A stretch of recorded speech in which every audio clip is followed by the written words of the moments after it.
Hello everyone. आज हम लोग पढ़ने जा रहे हैं class 9th economics chapter 1 the story of village Palampur. और हम लोग पढ़ेंगे बेसिक कॉन्सेप्ट जो है प्रोडक्शन का। एक्चुअली क्या है कि जब हम पढ़ते हैं इकोनॉमिक्स पढ़ते हैं ना, तो उसमें हम क्या पढ़ते हैं? प्रोडक्शन, कोई चीज़ कहीं ना कहीं प्रोड्यूस हो रही होती हैं, सप्लाई, उनकी सप्लाई की जाती है, लोग उन्हें ख़रीद करके कंज्यूम करते हैं, यूज करते हैं, ये चीज़ पढ़ते हैं। तो इसी चीज़ का जो हम लोग फर्स्ट पार्ट जो है प्रोडक्शन इस चैप्टर में पढ़ने जा रहे हैं। और ये चैप्टर जो ना बहुत ज़्यादा इम्पॉर्टेंट होने वाला है, पूरा एग्ज़ाम ओरिएंटेड है।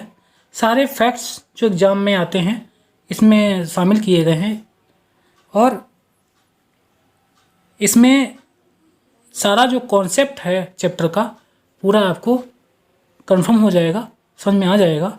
और आई रिकमेंड यू कि एग्ज़ाम से पहले एक दो बार कम से कम इसको देख लें। Let's proceed ahead. तो इसमें जो प्रोडक्शन के बारे में बताया गया है वो एक विलेज लेवल बताया गया है, क्योंकि विलेज से क्या बनता है? डिस्ट्रिक्ट बनता है, डिस्ट्रिक्ट के बाद स्टेट और इसके बाद कंट्री आता है। तो विलेज जो है एक प्रोडक्शन का one of the smallest unit है। इसी के कारण जो है आपको एक हाइपोथेटिकल विलेज का एग्जाम्पल दिया गया है। अब पालमपुर कैसा विलेज है?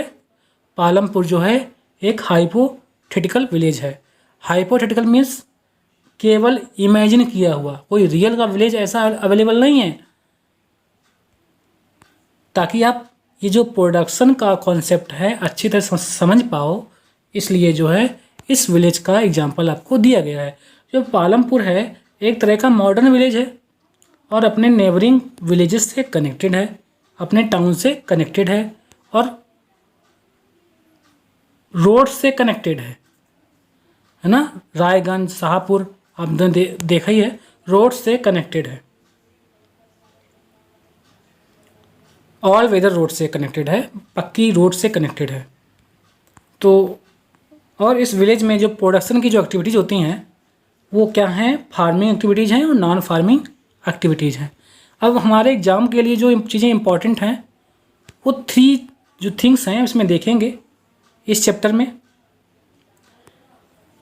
फर्स्ट जो है हम देखेंगे कि जो फ्यू थिंग्स, कुछ बातें हैं, है ना, जो एक किसी प्रोडक्शन के वर्क को स्टार्ट करने से पहले हमें मालूम होनी चाहिए। जो 4 रिक्वायरमेंट्स है उनको देखेंगे। फिर देखेंगे फार्मिंग एक्टिविटीज़ क्या होती हैं पालमपुर में। फिर इसके बाद देखेंगे नॉन फार्मिंग एक्टिविटीज़ क्या होती हैं। बस इतना देखना है। सो देखते हैं फर्स्ट जो हमारा टॉपिक है, few general things about production. Production को ऑर्गेनाइज करने से पहले, स्टार्ट करने से पहले हमारे लिए कौन कौन सी बातें बहुत ज़्यादा इम्पॉर्टेंट हैं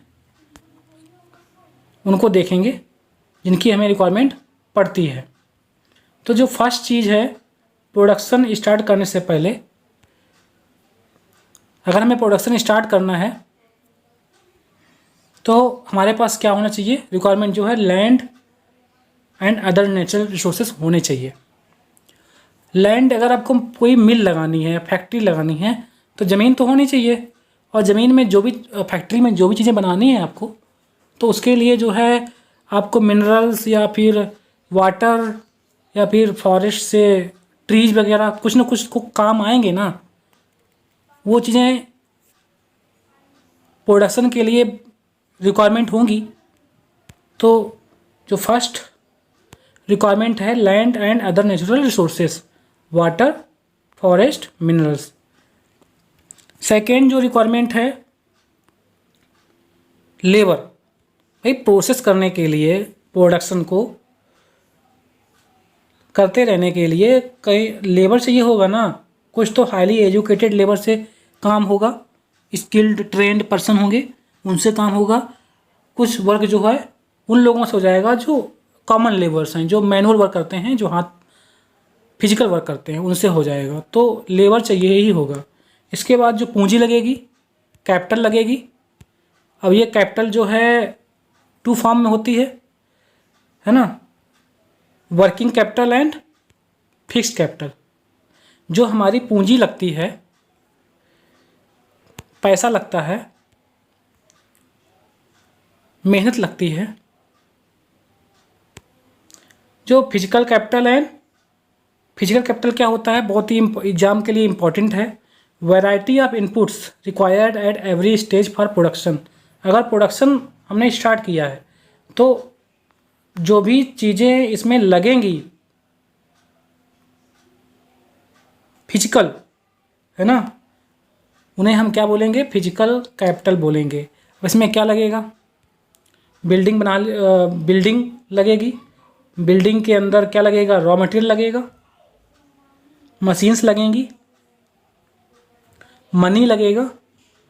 तो जो बिल्डिंग है, रॉ मटेरियल है, मशीन्स हैं, मनी है, ये सब क्या है, फिजिकल कैपिटल है। ये सब क्या है, फिजिकल कैपिटल है। इन सब चीज़ों की रिक्वायरमेंट होगी।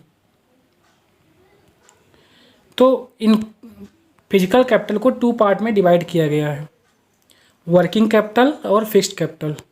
वर्किंग कैपिटल में वो मटेरियल आता है जो हर एक स्टेज पर हर कदम में यूज होता है, जैसे रॉ मटेरियल है। अब आपको जो है कपड़े बनाने हैं तो जो थ्रेड है वो आपको हर दिन लगेगा, हर महीने लगेगा। तो जो थ्रेड है फॉर मेकिंग क्लॉथ्स, ये क्या हो गया, एक रॉ मटेरियल हो गया।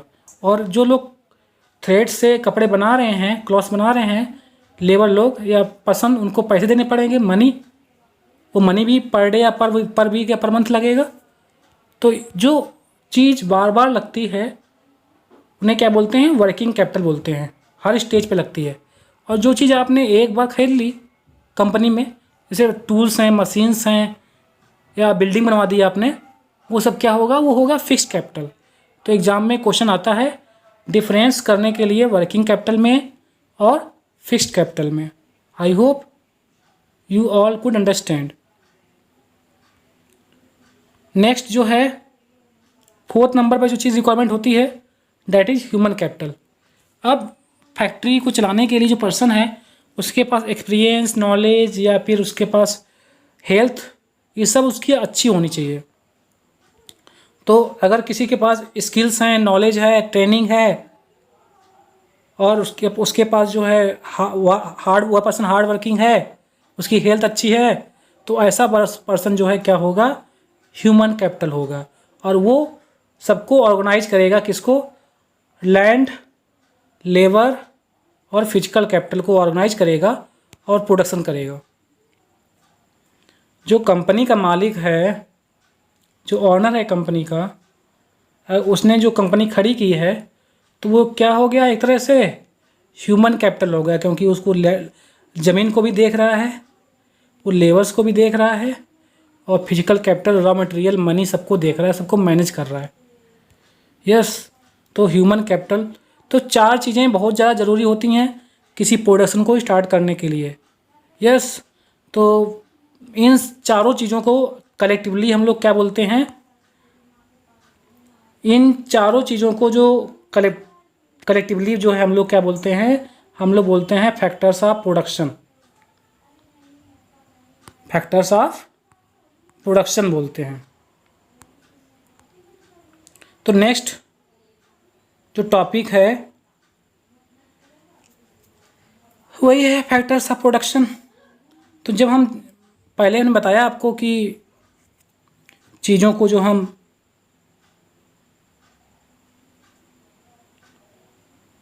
कंबाइन कर देते हैं, लैंड, लेबर, फिजिकल कैपिटल और ह्यूमन कैपिटल को, तो इसको हम क्या बोलते हैं, इसको बोलते हैं फैक्टर्स ऑफ प्रोडक्शन। एग्जाम में लिखने के लिए आएगा तो आपको लिखना है कि फैक्टर्स ऑफ प्रोडक्शन क्या होता है। अब इसमें जैसे ये फैक्ट्री है, मिल है, यहाँ पर जो वर्क हो रहा है इसमें आप पता कर सकते हैं कि क्या फैक्टर ऑफ प्रोडक्शन है। एक ज़मीन यूज हुई है, फिजिकल कैपिटल, मशीनें रखी हैं, फिजिकल कैपिटल, जो लोग काम कर रहे हैं, लेबर, यस, और जो चीज़ें इसमें लगी हुई हैं, वाटर लगता होगा और मिनरल्स लगते होंगे, है ना, लैंड लगी हुई है, तो लैंड है, वाटर है, मिनरल है, ये लैंड एंड अदर रिसोर्सेस हो गए, और लेबर हो गए, और फिजिकल कैपिटल हो गया। इस कंपनी को चलाने वाला कौन होगा? ह्यूमन कैपिटल होगा। हम लोगों ने अभी तक पढ़ा है प्रोडक्शन के बारे में कि प्रोडक्शन क्या होता है। वेरियस रिसोर्सेज जो हैं उनको कंबाइन किया जाता है जिससे कि डिजायर्ड गुड्स और सर्विस प्रोड्यूस हो पाए। अलग अलग जो रिसोर्सेज हैं उनको कंबाइन करके हम लोग क्या कर सकते हैं? वेरियस गुड्स और सर्विसेज प्रोड्यूस कर सकते हैं। और किसकी हेल्प से प्रोड्यूस करेंगे? लैंड, लेबर, फिजिकल कैपिटल और ह्यूमन कैपिटल, इनकी हेल्प से हम क्या करेंगे? प्रोडक्शन करेंगे। और इन चारों के कॉम्बिनेशन को बोलते हैं फैक्टर्स ऑफ प्रोडक्शन। हम लोगों ने इतना समझ लिया है। और हम लोग पढ़ते हैं जो हमारा सेकेंड टॉपिक है, फार्मिंग एक्टिविटीज़ इन पालमपुर। तो पालमपुर एक ऐसा विलेज है जो मॉडर्न है, तो वहाँ पर अगर फार्मिंग भी होगी तो अच्छी खासी फार्मिंग होगी वहाँ पर। तो फार्मिंग के लिए जो ज़रूरी है वो लैंड है, लेबर है और कैपिटल है, यानी फिजिकल कैपिटल को हम लोग कैपिटल ही बोलेंगे। तो लैंड, लेबर और कैपिटल, ये तीनों चीज़ें हम समझेंगे पालमपुर के रेफरेंस से। तो लैंड जो है पालमपुर में कितनी है, लैंड सिस्टम क्या है? पालमपुर में जो है, जो लैंड है क्या है? फिक्स्ड है। और लेकिन पॉपुलेशन बढ़ रही है। अब बढ़ती पॉपुलेशन को खाना खिलाना एक चैलेंज है, तो क्या करना पड़ेगा? प्रोडक्शन को बढ़ाना पड़ेगा। तो वहाँ के लोग क्या काम कर रहे हैं प्रोडक्शन को बढ़ाने के लिए? तो प्रोडक्शन को बढ़ाने के लिए वहाँ के लोग जो हैं वो अच्छे काम कर रहे हैं, मल्टीपल क्रॉपिंग कर रहे हैं और मॉडर्न मीन्स ऑफ कल्टीवेशन का यूज कर रहे हैं, मॉडर्न फार्मिंग तरीके यूज कर रहे हैं, HYV सीड्स हैं इनका यूज कर रहे हैं, और अलग अलग तरह के जो केमिकल्स हैं, फर्टिलाइज़र हैं, इन सब का यूज कर रहे हैं ताकि प्रोडक्शन बढ़ जाए। और वहाँ का प्रोडक्शन बढ़ा भी है। मल्टीपल क्रॉपिंग मतलब होता है एक साल के अंदर जो खेत में अगर हम 2 फसलें उगाएं या उससे ज़्यादा क्रॉप्स उगाएं तो उसे बोलते हैं मल्टीपल क्रॉपिंग।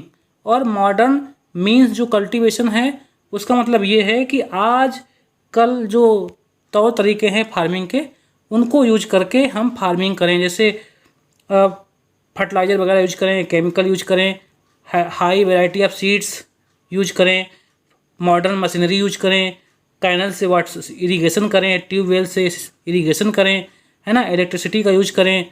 ये तो इस तरह से जो क्या कर सकते हैं हम, इन सब का यूज करके हम और क्या कर सकते हैं, अपनी जो यील्डिंग को है, जो उपज को बढ़ा सकते हैं। तो इन सब का यूज करना ही कहलाता है मॉडर्न फार्मिंग। तो हमने देखा कि पालमपुर के लोग जो हैं बहुत अच्छी तरह से फार्मिंग कर रहे हैं। मल्टीपल क्रॉपिंग मीन्स 1 ईयर में मोर देन 2 फसलें उगा रहे हैं। और मॉडर्न मीन्स आप जो कल्टीवेशन है, तौर तरीके हैं फार्मिंग करने के मॉडर्न, उनका यूज कर रहे हैं। और फार्म मशीनरीज का यूज कर रहे हैं। अब ये इतना सब कुछ करने के बाद वहाँ के लोग खुश होंगे, क्योंकि हैप्पी होंगे, क्योंकि प्रोडक्शन बढ़ा है। तो क्या हमें इसी तरह से प्रोडक्शन करते रहना चाहिए? ये क्वेश्चन उठता है। तो ये क्वेश्चन ये भी उठता है कि क्या ऐसे प्रोडक्शन करने से जो हमारी ज़मीन है उस पर कोई बैड इम्पैक्ट नहीं पड़ेगा? क्या ऐसा पॉसिबल है? नहीं। हमारी जो लैंड है, ज़मीन है, वो क्या हो रही है, इस तरह से मॉडर्न फार्मिंग करने से क्या हो रही है, हमारी ज़मीन की जो उपजाऊपन है, जो फर्टिलिटी है, वो घट रही है, कम होती जा रही है। और ऊपर से ज़्यादा इरिगेशन करने से जो हमारा पानी पीने का पानी है उसका जो लेवल है और डाउन जा रहा है, और डाउन जा रहा है, जिससे वाटर क्राइसिस डेवलप हो रही है। जगह जगह वाटर की प्रॉब्लम हो रही है। तो ये एक जो है एक इशू बन गया है कि एक टॉपिक बन गया है कि क्या मॉडर्न फार्मिंग को हमें कंटिन्यू रखना है कि इसका कोई सब्स्टिट्यूट ढूंढना है। ये तो क्लियर हो गया है कि ये जो है आगे हमारे लिए अच्छी नहीं है मॉडर्न फार्मिंग, क्योंकि केमिकल यूज करना, फर्टिलाइजर यूज करना, इससे हमारी ज़मीन जो है खराबी होगी और हमारी जो लागत है वो बढ़ती जाएगी। जितना हम ज़्यादा फसलें उगाएंगे उतना हमें ज़्यादा पैसे खर्च करने पड़ेंगे। और ऐसा पालमपुर में भी है। पालमपुर में अगर कोई चाहता है कि वो ज़्यादा फसलें उगाए तो उसे ज़्यादा पैसे खर्च करने पड़ते हैं। जैसा कि मालूम है कि पालमपुर में लैंड फिक्स्ड है और प्रोडक्शन बढ़ाना है, तो हमने देख लिया कि वहाँ के लोग जो है मॉडर्न फार्मिंग कर रहे हैं, जिससे कि आगे प्रॉब्लम भी आ रही है कि जो लैंड का फर्टिलिटी है, जो उपजाऊपन है, ख़त्म हो रहा है और वाटर क्राइसिस हो रहा है। तो क्या कोई दूसरा तरीका भी हो सकता है या जिससे कि सेम लैंड में ज़्यादा प्रोडक्शन हो? तो इसके लिए देखते हैं कि पालमपुर में जो है ज़मीन का बंटवारा कैसे है। तो डिस्ट्रीब्यूशन जो है पालमपुर में वो अगर अच्छी तरह हो जाए तो हो सकता है कि प्रोडक्शन बढ़ जाए वहाँ पर, क्योंकि वहाँ पर जो डिस्ट्रीब्यूशन है पालमपुर में लैंड का वो अनइवन है। जो फार्मर्स हैं उनके पास बहुत ही कम ज़मीन है। देख रहे हैं ये स्मॉल फार्मर्स हैं जो बहुत मेहनती हैं, जो हार्ड वर्किंग हैं, उनके पास जो है ज़मीन के बहुत छोटे छोटे टुकड़े हैं। जबकि जो लार्ज फार्मर्स हैं जो खुद मेहनत नहीं करते हैं, लेबर से काम करवाते हैं, उनके पास कितने ज़्यादा बड़े बड़े ज़मीन के टुकड़े हैं। तो ये एक प्रॉब्लम है पालमपुर में। यहाँ पर अगर फोकस किया जाए तो हो सकता है कुछ प्रॉब्लम सॉल्व हो, सेम लैंड से ज़्यादा क्रॉप की उपज हो, ज़्यादा यील्डिंग हो सकती है। तो पालमपुर में जैसा कि मालूम है 450 फैमिलीज़ हैं एज यू नो। तो इसमें जो है 150 फैमिलीज ऐसी हैं जिनके पास खुद की ज़मीन नहीं है, तो इन्हें एज ए फार्म लेबर काम करना पड़ता है। और 240 फैमिलीज ऐसी हैं जिनके पास स्मॉल प्लॉट्स हैं, बहुत छोटे छोटे प्लॉट्स हैं, लेस देन 2 हेक्टेयर के हैं, लेस देन 2 हेक्टेयर के, जिसमें इनको कोई फ़ायदा नहीं होता है। पूरे साल मेहनत करने के बाद केवल इनका खुद का जो खाना पीना हो पाता है। और अगर इन्हें कुछ खेत में अपने लगाना है, इन्वेस्ट करना है, अपने मनी लगाने हैं खेत में, मनी को खेत में इन्वेस्ट करना है, लगाना है, मैंने लागत लगानी है, तो इन्हें क्या करना पड़ता है, लार्ज फार्मर्स के यहाँ कभी कभी एज ए लेबर काम करना पड़ता है। और थर्ड जो ग्रुप है पालमपुर में वो क्या है, वो 60 फैमिलीज़ हैं जो मीडियम और लार्ज फार्मर्स की हैं। इनके पास या तो 2 हेक्टेयर का ज़मीन है या उससे ज़्यादा ज़मीन है, मतलब ये इनके पास सफिशिएंट जो है फसल हो जाती है, जिससे कि ये लोग जो हैं थ्रेसर है, ट्रैक्टर वगैरह ख़रीद लेते हैं और साथ में जो है अगले साल के लिए इनके पास पैसे भी होते हैं और वो उस पैसे को दोबारा जो है फार्मिंग में लगाते हैं। तो हमने देखा कि पालमपुर में जो है ज़मीन का डिस्ट्रीब्यूशन है वो फेयर नहीं है, अनइवन है। टोटल 450 फैमिलीज़ में 150 फैमिलीज जो ऐसी हैं जिनके पास ज़मीन है ही नहीं, 250 फैमिली ऐसी हैं जिनके पास बहुत छोटे ज़मीन के टुकड़े हैं जिनमें उनका गुजारा नहीं हो पा रहा है, और 60 फैमिलीज ऐसी हैं जिनके पास 2 हेक्टेयर या उससे ज़्यादा ज़मीन है। तो अगर यहाँ पर कुछ डिस्ट्रीब्यूशन तो पॉसिबल नहीं है, लेकिन अगर कुछ यहाँ पर जो फार्मर्स हैं, रियल के फार्मर्स हैं, उनको कुछ ज़मीन मिल जाए तो कुछ प्रोडक्शन बढ़ सकता है। अब हम लोग देखते हैं, जब हमने बात की है लेबर की एज ए लेबर, तो हम लोग देख देते हैं कि लेबर सिस्टम क्या है पालमपुर में। तो जैसा कि बताया मैंने आपको, मीडियम और लार्ज फार्मर्स जो हैं वो हायर करते हैं लेबर्स को अपने खेतों में काम करवाने के लिए।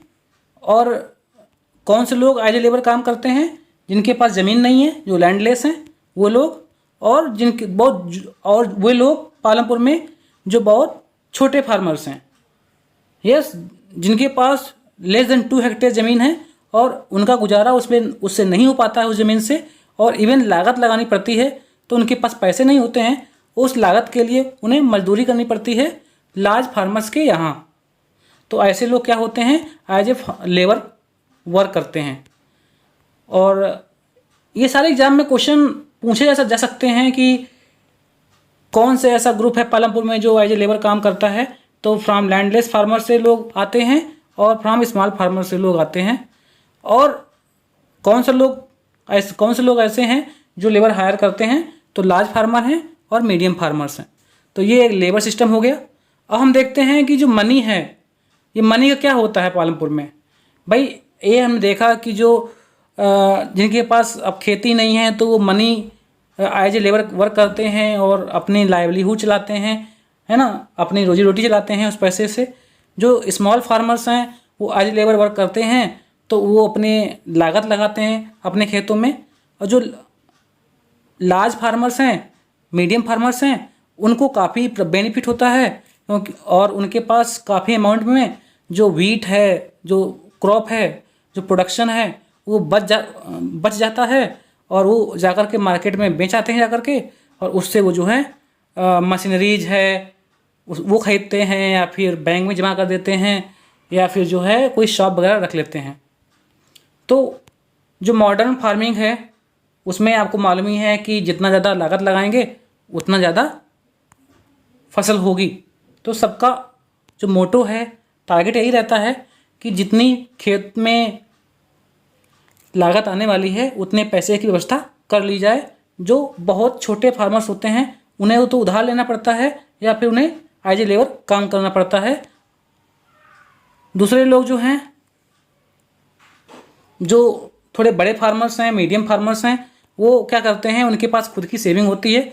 उनको अपने खेतों की फसल जो होती है उससे जो सेविंग होती है, उससे जो पैसे मिलते हैं उसी को वो अगले साल फार्मिंग के लिए यूज करते हैं। और जो पैसे एक्स्ट्रा होते हैं वो क्या करते हैं, उसको बैंक में जमा कर देते हैं या फिर छोटे जो फार्मर्स हैं उनको लोन देते हैं या फिर अपनी मशीनरीज हैं, फिक्स्ड कैपिटल को बढ़ा लेते हैं, जैसे थ्रेसर है, ट्रैक्टर है, जो इसको खरीद लेते हैं। या फिर जो है उस सेम अमाउंट ऑफ मनी को वो क्या करते हैं, अगले साल के लिए रख देते हैं। उन्हें लागत लगानी पड़ती है अगले साल, जो उन्हें लागत लगानी है ना, जो मनी इन्वेस्ट करना है फार्मिंग में, उसके लिए वो उस पैसे को रख लेते हैं या फिर उससे शॉप वगैरह सेटअप कर लेते हैं। तो इस तरह का जो मैनेजमेंट है पालमपुर विलेज में मनी को लेकर के। तो अब ना लास्ट टॉपिक जो है हमारा वो क्या है, नॉन फार्मिंग एक्टिविटीज़। तो पालमपुर में जो है 25% जो लोग हैं केवल वही नॉन फार्मिंग एक्टिविटीज़ करते हैं। इसमें क्या है कि कुछ लोग क्या हैं कि छोटे तौर पर प्रोडक्शन काम करते हैं और या तो वो अपने खेतों में प्रोडक्शन करते हैं या फिर अपने घर में करते हैं और उनके फैमिली के मेंबर ही एज ए लेबर काम करते हैं और बहुत छोटे अमाउंट में उनका प्रोडक्शन होता है। ऐसे मैन्युफैक्चरिंग जैगरी का करते हैं, गन्ने से गुड़ बनाना, जैगरी बनाना या मिट्टी के बर्तन बनाना। कुछ लोग क्या करते हैं, ट्रांसपोर्टेशन काम किए हुए हैं और उनके पास ट्रक है, उनके पास ट्रैक्टर है, उनके पास बुलक कार्ट है, बफेलो कार्ट है। उससे क्या करते हैं, लोगों को, पीपल गुड्स को एक जगह से दूसरी जगह ले जाते हैं, बदले में उन्हें पैसे मिलते हैं। और कुछ लोग क्या हैं कि अपने घर में बफेलो रखे हुए हैं या काऊ रखे हुए हैं जिससे उनके मिल्क होता है और उस मिल्क को जो है क्या करते हैं, दूर जो टाउन में जाकर बेचते हैं जिससे उन्हें पैसे मिलते हैं। और ये तो मालूम ही है कि पालमपुर के जो बगल में विलेज है वहाँ पर डेयरी व्यवस्था है और पालमपुर के लोग जो हैं डेयरी में जाकर के अपना मिल्क बेचते हैं और उनको अच्छे खासे पैसे मिल जाते हैं। और कुछ लोगों ने क्या किया है, शॉपकीपिंग या दुकान खोल के बैठ गए हैं। कोई लोग जनरल स्टोर खोले हुए हैं तो कोई लोग जो हैं बस स्टैंड के पास, रोड्स के पास जो हैं ईटेबल्स, खाने पीने की चीज़ों की दुकान, जो स्टॉल खोल के बैठे हुए हैं, उनसे उनको अर्निंग हो जाती है। तो इस तरह से हमने समझ लिया है पूरा चैप्टर। Thank you.